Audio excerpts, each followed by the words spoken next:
Today, we step inside the Marbella home of true elegance as I interview Irache Villada Mikkelsen. Born in Bilbao, trained in law, shaped by real estate, and now devoted to philanthropy and family. Between Lugano and Marbella, she lives a life of beauty, purpose, and intention. To me, she's always been the ultimate style icon of Marbella. Effortless, timeless, and yes, she designs interiors too. This is a conversation about life, family, travel, fashion, and what truly matters. You can be clever, but also you can use your feminine tools. But then you have to show them who you are through your work. I remember that when I was practicing in the bureau, and I said, you know what? I'm leaving.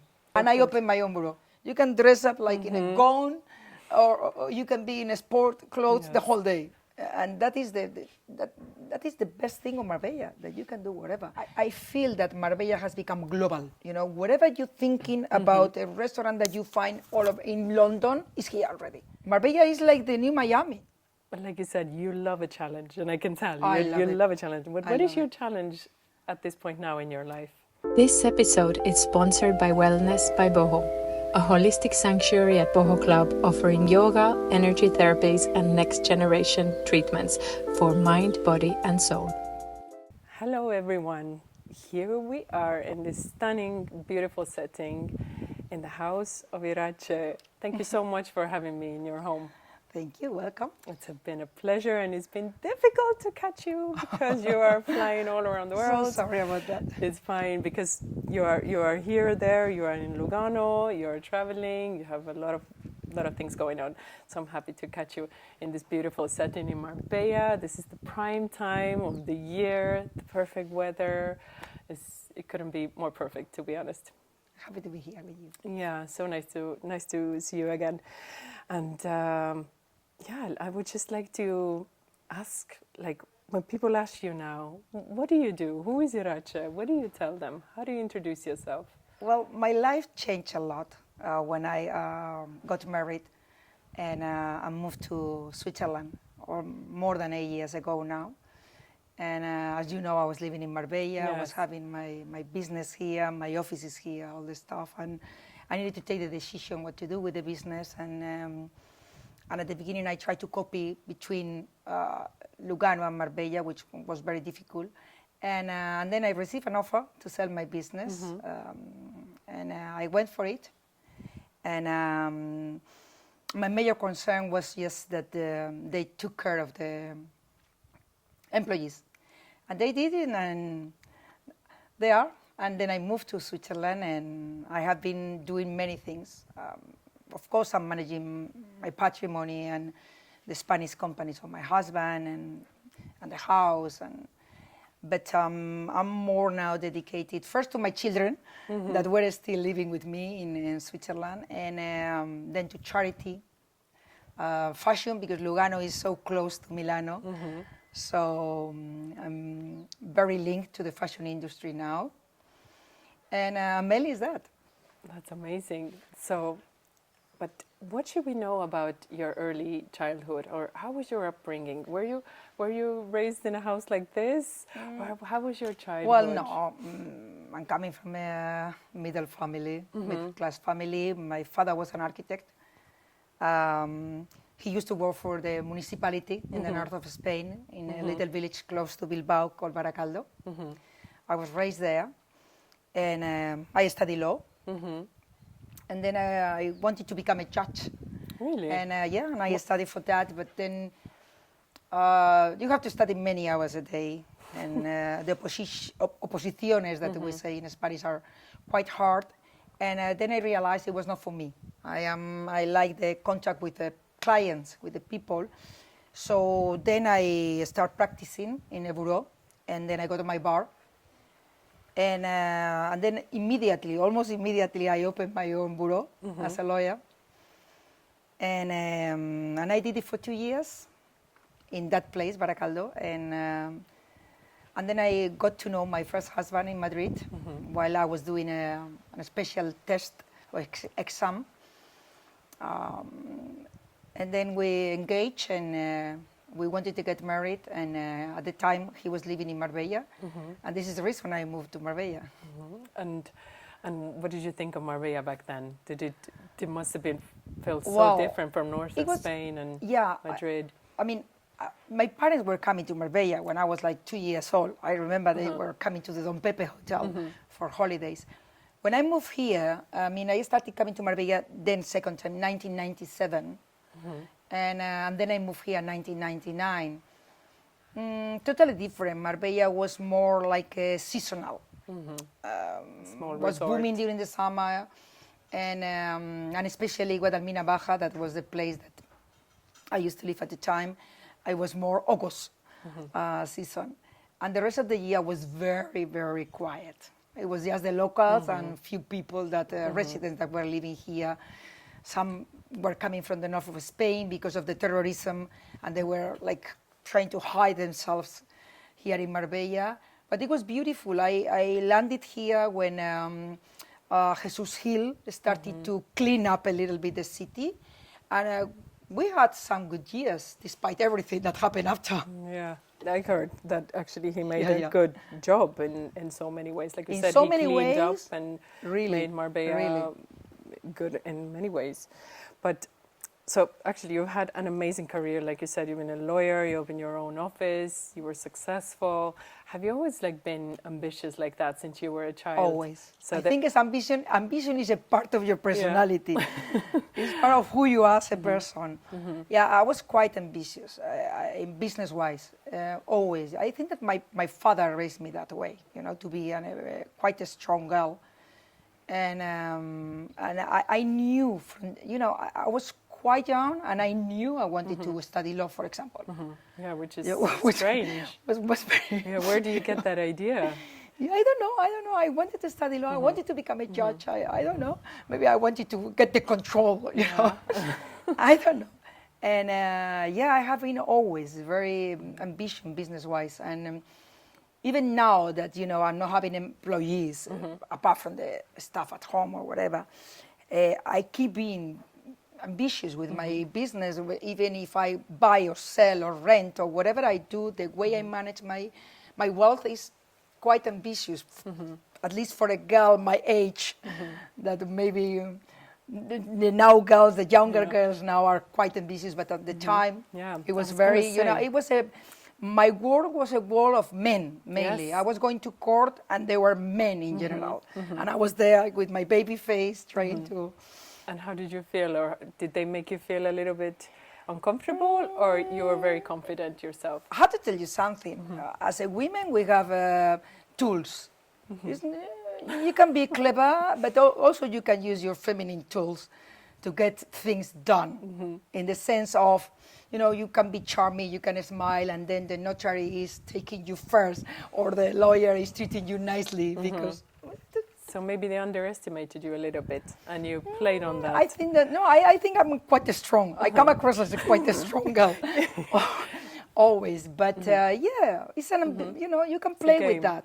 You can play the game. Yeah, but it's true. Like I said, looking back, They now, were taking care of me, I must say.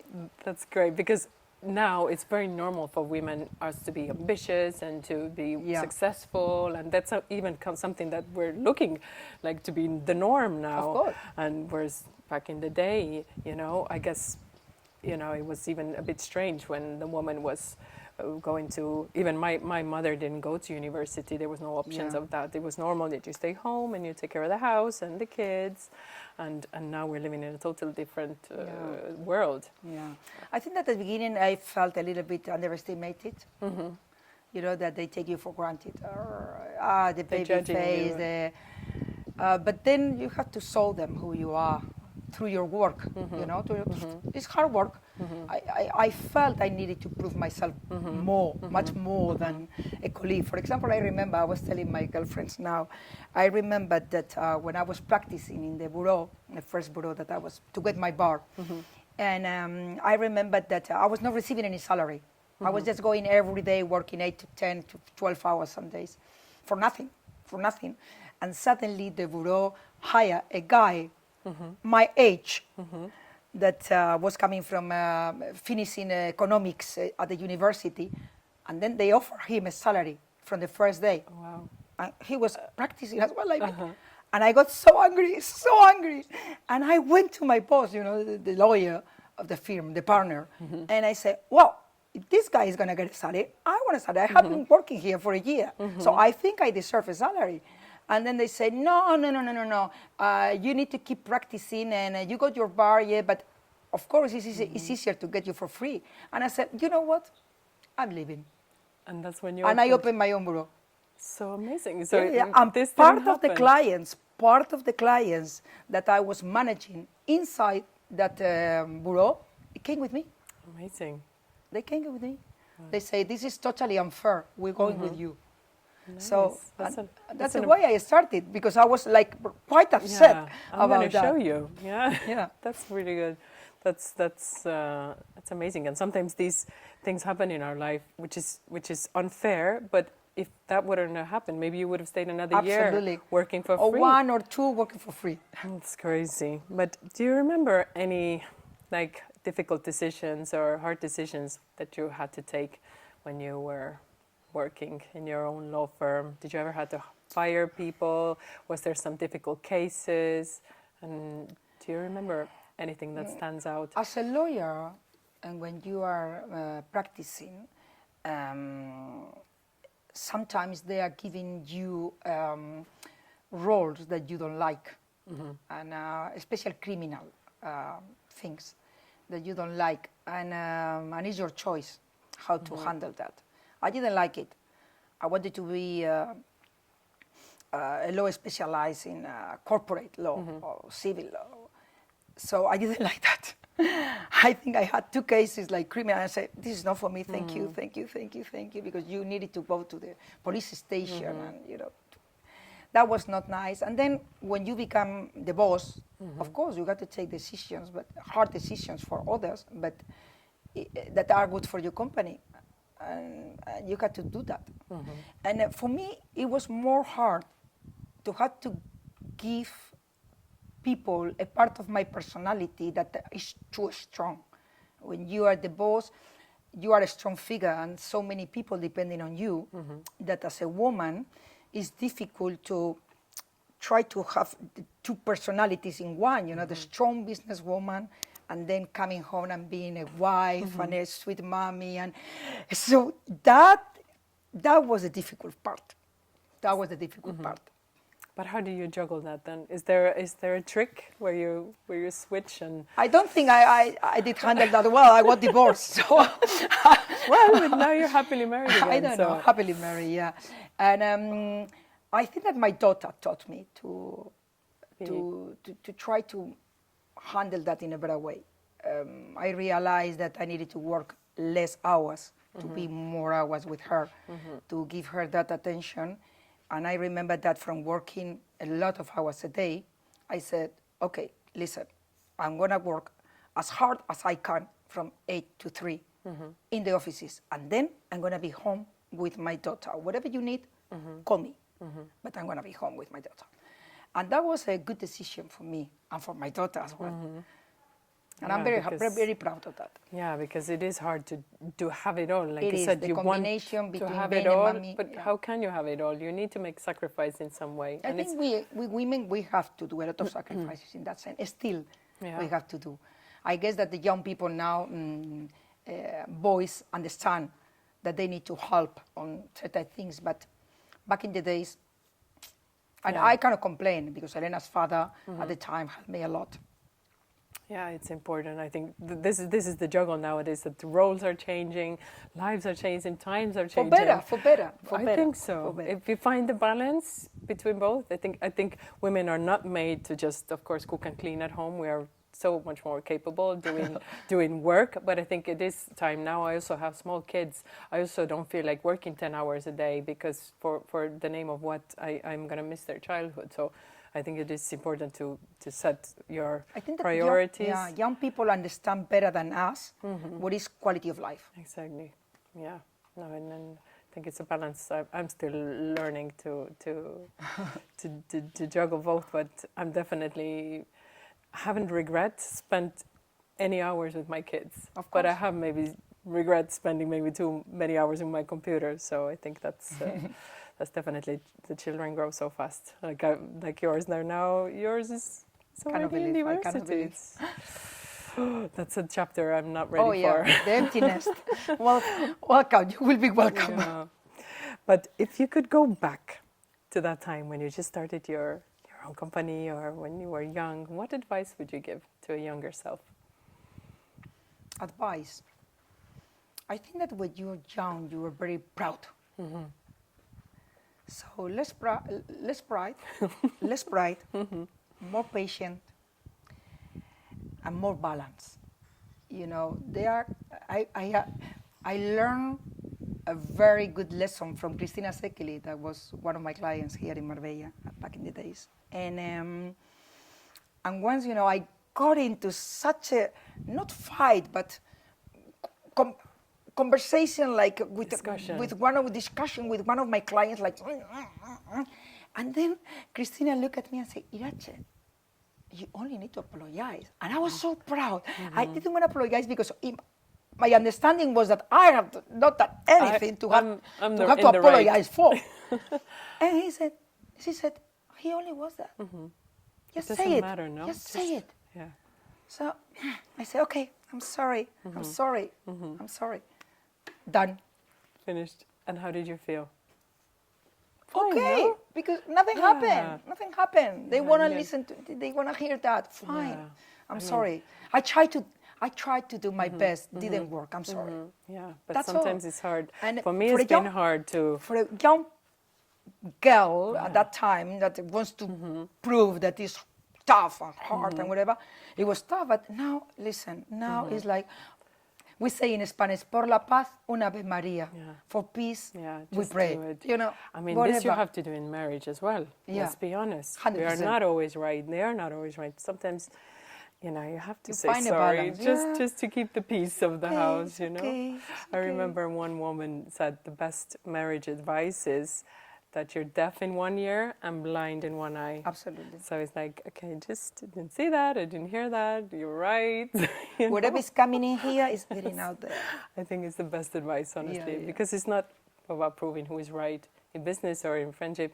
It's about being heard and being understood, and also taking a step back and saying, yeah, I did People wrong, wants to be heard. Yeah.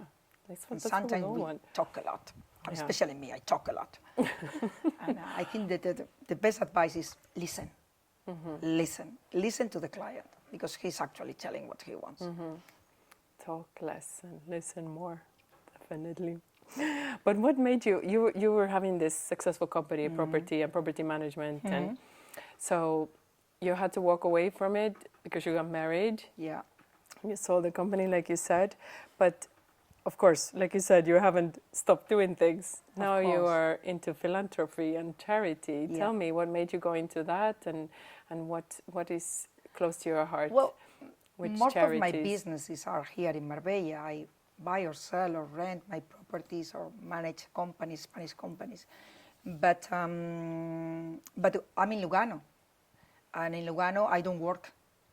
And then. Well, I got involved with charity many years ago. When I was a kid, I was helping my grandma to raise money for Red Cross, to raise money for Cancer Association. She was a great philanthropist. And then, even with Elenita, when my daughter was a little girl, and we were helping Montsalvat for Asia, that was a foundation. With a guy, Alessandro Bellamorte, which was Saeco's ex-husband.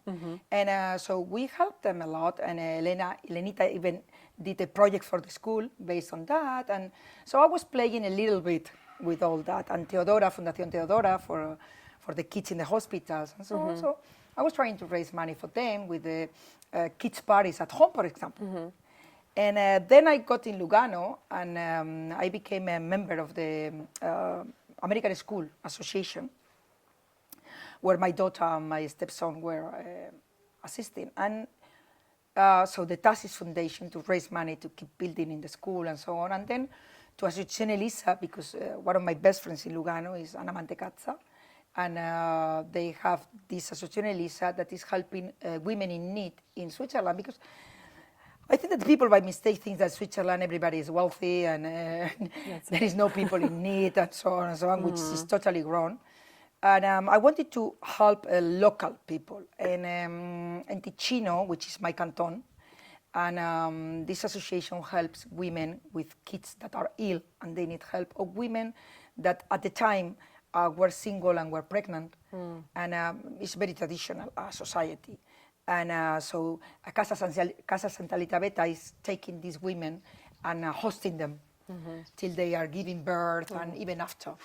So I felt that that was a great idea, and I became very linked to that.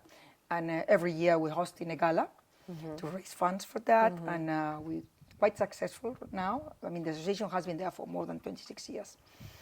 And then the TASIS Foundation, American School Foundation, and these are my main projects now. And is there any certain story that you remember from the people you met that have stayed with you?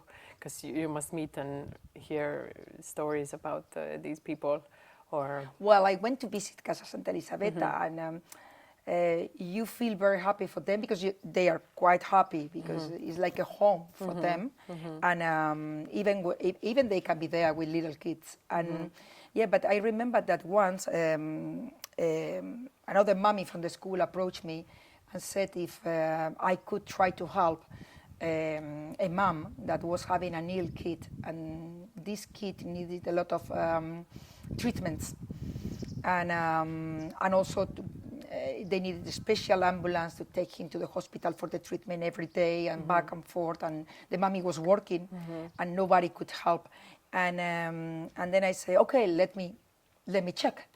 And we actually helped them, and they were having the ambulance every day, and so that was life-saving for them. And that must change your perspective of life so of course, much, to because, see. You know, we are very lucky to live the life that we live, and I find myself extremely lucky for living this kind of life, and so I feel that I have the obligation to help others, and especially other women.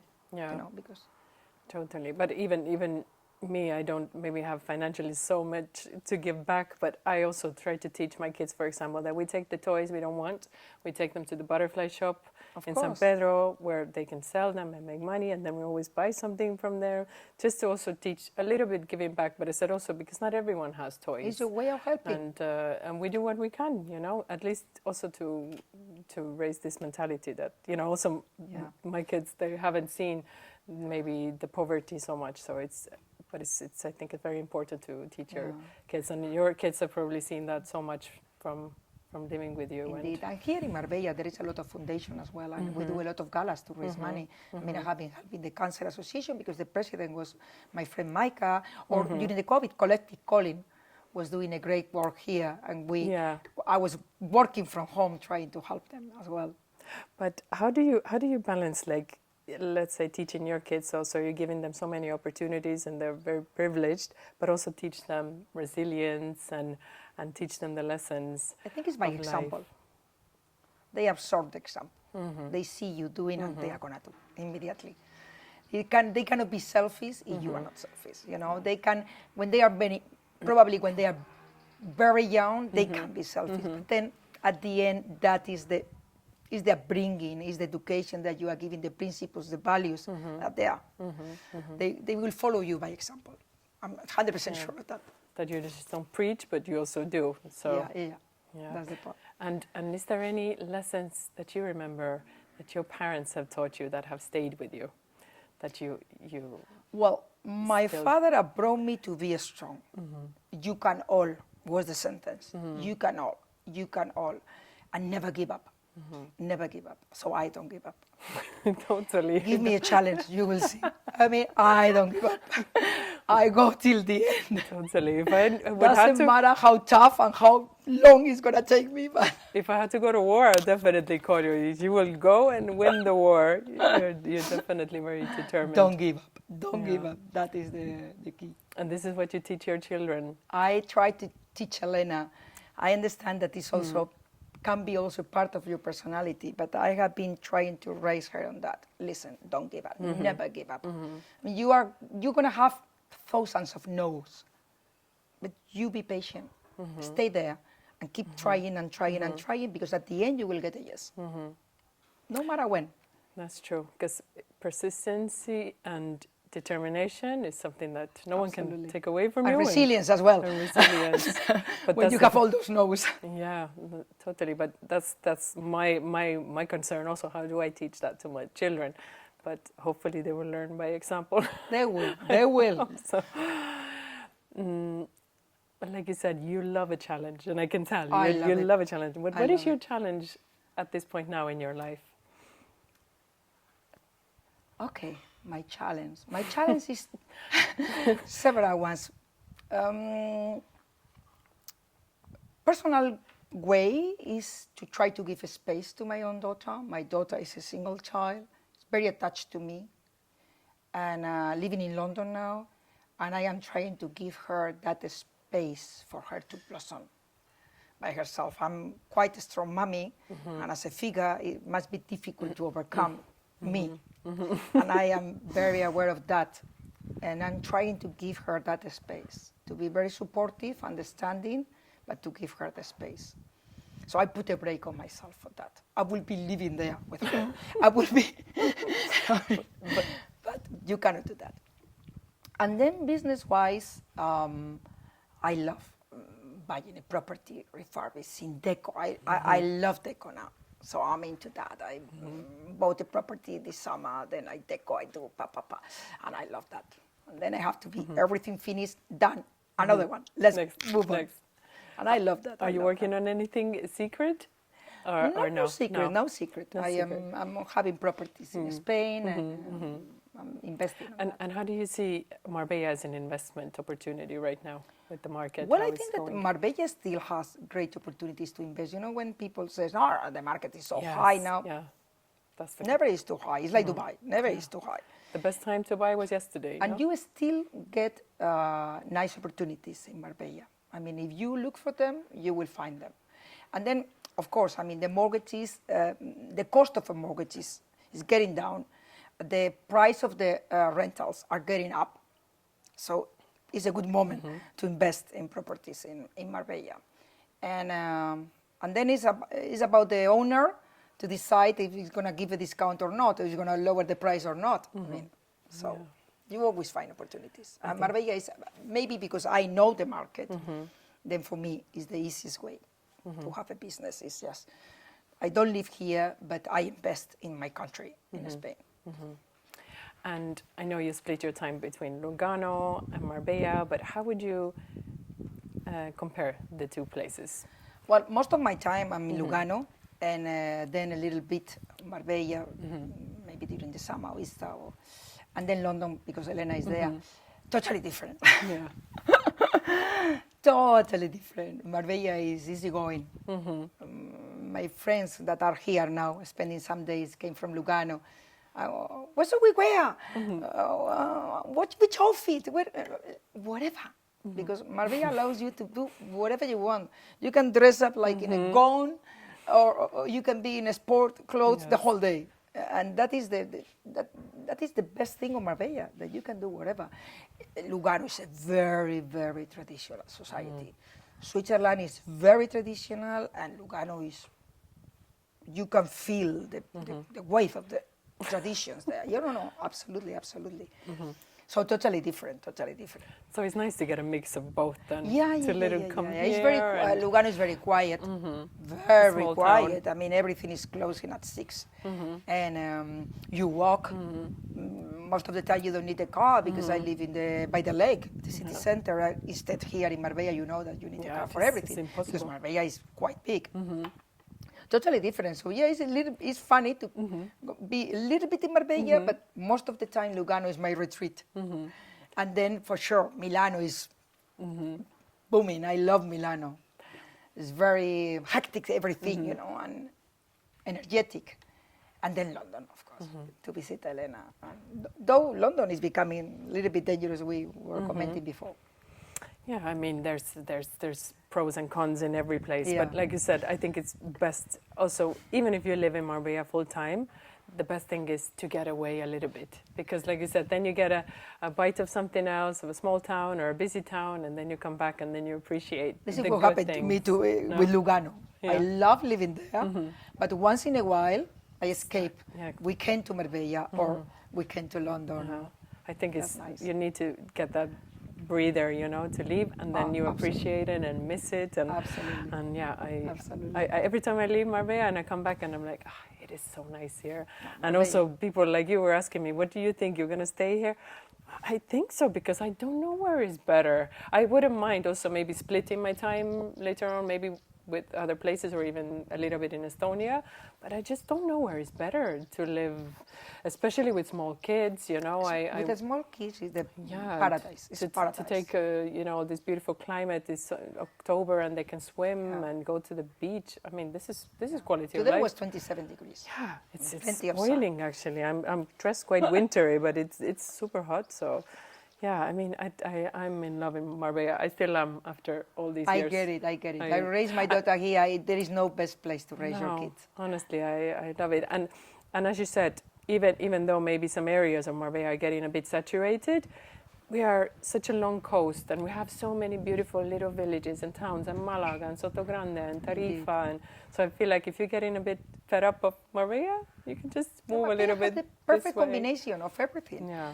Has all the luxury brands, luxury restaurants, but suddenly the old town, Exactly. and then the Lucian ambience, and it's perfect. Yeah, I'm the same. I love the Tarifa life, but sometimes I love a glass of champagne, and you know, I love the mix of both. And like you said, I also tell my friends, or sometimes they ask what to wear. You can wear anything. Even if you're dressed in a beautiful gown, no one is gonna look at you where you're going. You'll be like, oh yeah, she's just going to a restaurant. I love that. I really love that. I used to love it, and when I'm coming here, I feel that freedom. Yeah, you can be who you want to be. Yeah, totally. Let's talk a little bit about fashion, because for me, when I think of the name Irache, for me you are like a fashion icon, like Carrie from Sex and the City. Your shoes, you're like I can't wait what you're gonna wear, and I love your fashion. Do you have some kind of style icon that you look up to, or where do you get your fashion inspiration? I was talking to a friend today, and we were agreeing on that. Depending on the season. For example, I'm a friend of the Cavalli owner. Cavalli was bought by a Sawani family from Dubai. And this summer has been my Cavalli summer. Has been the summer of Cavalli. And you look amazing in Cavalli. Last summer I'm a good friend also of Alberta Ferretti. I love Alberta Ferretti. So I wear a lot of Alberta Ferretti. Then Missoni or Etro or Gucci, because now Gucci is back. And so because I live so close to Milano, I do all the fashion weeks, and I get invited to all the fashion shows. Then you get kind of linked to the brands, because they welcome you in such a way, and they want you to dress up for the fashion show, and it's really they live out of fashion in Milano, and it's great to be there with them and to meet them and to greet the designers. And sounds like an episode from Sex and the City. I have to come with you one time to Milan and come, film please. how it is like. Oh, Please. I'd love to. It's really amazing. It was last week. Unfortunately, I was here hosting these friends coming from Lugano, so I couldn't be there. But it's really fantastic. Armano Cervino, all the best. I love Italian fashion, honestly. But if you had to choose one designer that you have to wear for the rest of your life, then I think it would be Chanel. Yeah, classic. I love Italian designers for my summer, daily, whatever. But if I have to choose one, then it's gonna be French. It's gonna be Chanel. I can't. Of course, it's timeless. And now we have Chanel in Marbella. We cannot complain. You cannot complain, guys. I mean, honestly, Marbella is like, what else is missing? Like everyone is coming here, everything. So yeah, it's becoming a real hub. And Malaga as well. I love Malaga. I don't know if you go a lot to Malaga. I don't go that much. Sometimes if I am in Marbella and I have to show someone a little bit of around, maybe I'm going Malaga. But I'm not that linked to not so- Malaga. I think in Malaga is very much underrated still. That there is that I let's say like the fact that investment it's booming. opportunity, and I still see that there, it hasn't gone to where it's gonna go. I see a lot of Then opportunity. great, then great. But you need to understand, when I'm coming to Marbella, Yeah, this is my retreat. And your time is limited. And here. I used to go out a lot. This summer, I haven't been that much around. I am here with this piece. Yeah, but I mean, if you're here, you don't have to go anywhere. And your friends come to you anyway, so, and I came to you, so you don't need to go. But how would you say Marbella has changed over time? Of course, we have the luxury brands and more beautiful houses, but how else do you see Marbella change? Do you see difference in the people who are coming here, who invest in here? Well, the Marbella is very much about nationalities by time. At the time where Arabs come in a lot, then Russians come in a lot. Then now I think it's more Nordic people come in a lot, which is good because I love Nordic people. I'm married to one of them, so I kind of say the opposite. And but I feel that Marbella has become global. Whatever you're thinking about a restaurant that you find all over in London is here already. Or nice schools are here. Nice hospitals are here. Good professionals are here. So Marbella is like the new Miami, honestly. Definitely. And Le Petit Maison just Le Petit opened Maison is about to open. tonight in They Boho. had the launch 2 weeks ago. They had the launch at Sea Grill. Yes. And we went to try it as part of the Owners Club members. Which I keep my membership even though I don't live here, but for me it's something that is my heart. And then now Boho Club is doing the 2 weeks, no? Yes. No, they're doing some weeks, but then probably a permanent. Because I thought that they were going to open at Sea Grill. Yeah, well, they will open 2026. Okay. So now it's like a little pop-up here, there, but yeah, it's I love Petit Maison. Yeah, it's amazing. So We have everything. Yeah, so it's You like have the same. everything, What else guys. is missing? But if you had to tell someone who wants to come to Marbella and wants to invest and wants to open something, what advice would you give to investor? Because we don't really need another restaurant. If they are coming here to live, to raise kids, Or to invest It's something, to open impossible. To invest- open a business. to open a business is you have thousands of opportunities now in Marbella, and to invest, of course, real estate. Of course, there is no doubt. There is no doubt. There is no doubt. Yeah, no. Even to become your own a developer, as I have been doing with my husband, or just to buy as an individual, sell, buy, rent. Not touristic rentals, please. That now are like forbidden in all the condominiums. But Yeah. But what does your husband think about Marbella? What was his? well, my what is husband. his view? I came to Marbella in 1997. I think that my husband was already coming to Marbella before me. Oh, I mean, he bought this land 25 years ago. wow. I mean, he was investing in Marbella since forever. And he invested here, he invested in Montemayor, he invested in many locations. And he loves it, but he likes the peaceful Marbella. He doesn't like the booming Puente Romano, all the restaurants, because he thinks, listen, we have all those restaurants all over the world. So why we come into Marbella to go to those restaurants? Because people go to those restaurants, they are delicious, and thank God we're having that in Marbella. But when he's coming to Marbella, he prefers the calm, the peaceful Marbella, to go to a little restaurant, to go to Manolo, to go to, Yeah. that kind of places. That's good because Clubhouse here in Marbella Club Golf, he loves it. Yeah, it's super beautiful here. But if you had to change something about Marbella, one thing, what would you change about Marbella? Or what would you add? I think that Marbella needs to invest a little bit in security. I lived in Marbella that was safer, and but I'm sure that they can. They can. But I think that in general, all over the world is becoming a little bit unsafe. So it's not Marbella. And clean up a little bit Puerto Banús, because I miss the old Puerto Banús that we were going there, to have drinks, and I miss that Puerto Banús. I understand that the brands are moving to Marbella Club, for example, but Marbella Club is a limited space. So clean a little bit Puerto Banús and invest a little bit more in security, as any other country in the world or place in the world should do right now. Yeah, and maybe build an extra road, because the Well, traffic can be a little bit. But darling, you go to Dubai and you are stuck in traffic for 2 hours. So yeah, we can't complain. We can't we complain. can complain. Let's not complain. It's beautiful. But Puerto Banús, to be honest, I still like it daytime. Daytime is fantastic. It's beautiful to go. It's beautiful. It's just the nighttime sometimes. But I'm missing going there to the restaurants and no, at I don't night do that. and even the cinema. You know, I miss a good cinema, and I love that Marbella Club is doing now these cinema nights. I love it. I love this it. is something that I've been also like saying when people are coming to open restaurants. No, open an outdoor cinema, some classic, something beautiful, something different. I love that the fact that Marbella Club, that Marbella was starting booming because of Marbella Club, and that Marbella Club is again taking Marbella back in the business. Right, I love that. I love that. I think that people are coming to Marbella doesn't understand the importance of the Marbella Club as an institution, as the name, as the brand itself.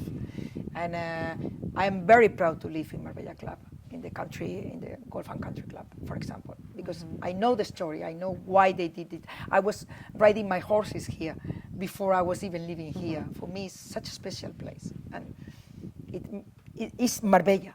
That's Marbella. Tell me something also that people would never guess about you, or something that only a few people maybe know about you, something surprising. I don't know. I can be quite funny. Yeah? I can be quite funny. I think that in Marbella, I come across as a very serious person because I used to work here for 20 years as a very serious person.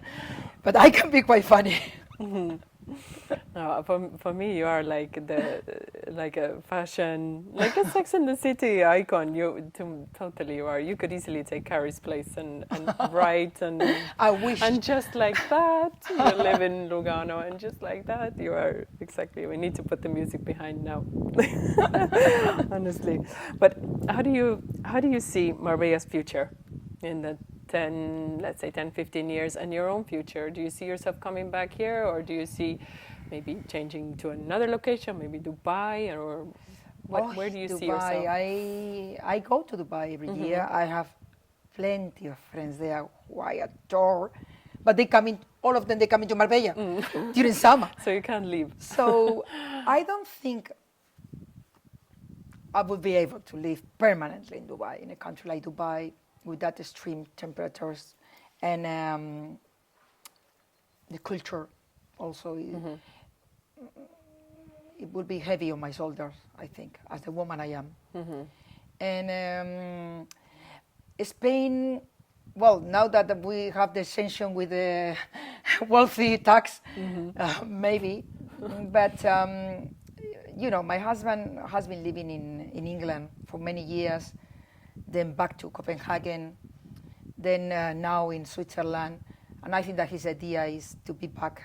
If we leave Switzerland, which we adore, if we leave Switzerland, it's going to be to move to Copenhagen or to England. For us, Marbella is the retreat, is the holidays, is the family time together. And how do you see yourself? Do you see yourself living in England, in a cold country? Or I live already in a cold country, my darling. Switzerland is quite cold, but it's the mild Ticino, which is the Italian part of Switzerland. It's quite mild. I would like to be back to work. I have been 8 years. Yes, I work, but it's administrative, as I say. I manage my things, but from home, I miss going to an office. I miss it so much. I miss it. I miss it. I miss it. I miss the challenging. I miss the trying to develop new ideas. I miss that. And now that my daughter is gone and my stepson is also gone to US, I think that I have more time. My husband is still working and is never going to stop working. I know him. And so, yeah. So I guess maybe we'll have an Irache in a new office soon. That'll be I'm exciting. considering different options, but maybe totally different business, you know, maybe more linked to the fashion Amazing. that you said. Yeah, you should do something. Something Yeah, like that. you have too much energy and too much. Real estate is always going to be there for me, even if it's management or real estate properties by itself. It's going to be there. I keep doing that with my companies, but yeah, something else. And if you're not working or managing anyone or being with the daughter or husband, then what do you do alone? Do you like read a book or I used to ride a horse. meditate? Of meditation. No. How do you feel about I do mindfulness, which is a kind of meditation. And horse riding is a kind of meditation. Horse riding is just in the nature. adrenaline. No, but you're away from everyone. Absolutely, You don't have headphones absolutely. or anything. You're just immersed in Absolutely. one activity. When I was living here, I was going riding before going to the office early in the morning, and that was a bless. That was a bless. So I miss the horses. So if I am not working and not fashion and not charity and no nothing that keeps myself busy, probably I will be riding the horses and doing myself cleaning everything, you know. Organizing. Instead of having a groom, doing myself organizing everything. Sounds. That would be me. Yeah. And we were talking about these little hidden gems in Marbella, like you said, Manolo. Oh, Tell me some of your favorite little restaurants or not so well-known places.